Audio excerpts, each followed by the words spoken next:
बुद्धम शरणम गच्छामि, धर्मम शरणम गच्छामि, संघम शरणम गच्छामि।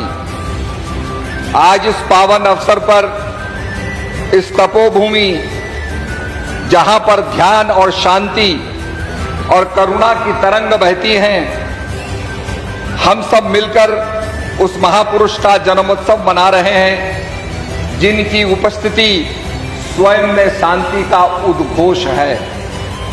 उनका जीवन किसी धर्म, राष्ट्र या वाणी से सीमित नहीं, वे करुणा के जीते जागते प्रतीक हैं। उन्होंने निर्वसन में भी पीड़ा पूरी दुनिया को यह सिखाया कि अहिंसा ही सच्ची शक्ति है और दूसरों के दुख को अपना लेना ही सच्ची करुणा है।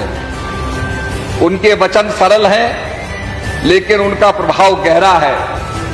उन्होंने कहा है, if you want others to be happy, practice compassion.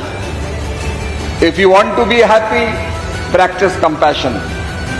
यह केवल उपदेश नहीं, उनका अपना जीवन है और यही संदेश आज के संसार को सबसे अधिक चाहिए। मुझे यह कहते हुए गर्व होता है कि मातृभूमि जिसमें महात्मा बुद्ध को जन्म दिया, आज ग्याल्बा रिम्पोचे को आश्रय देकर स्वयं में धन्य हुई है। उनके साथ हमारा सांस्कृतिक और आध्यात्मिक संबंध केवल अतीत की विरासत नहीं, ये वर्तमान का जीवांत संवाद है, शांति का, सह अस्तित्व का और मानवता का।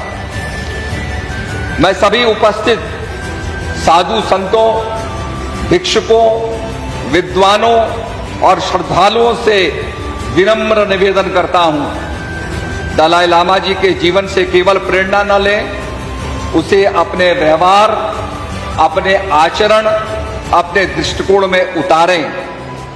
यही इस जन्मदिन की सच्ची पूजा होगी। मैं महात्मा बुद्ध से प्रार्थना करता हूं कि दलाई लामा जी दीर्घजीवी हों, सदैव स्वस्थ रहें और अपने आलोक से इस संसार का मार्गदर्शन करते रहें।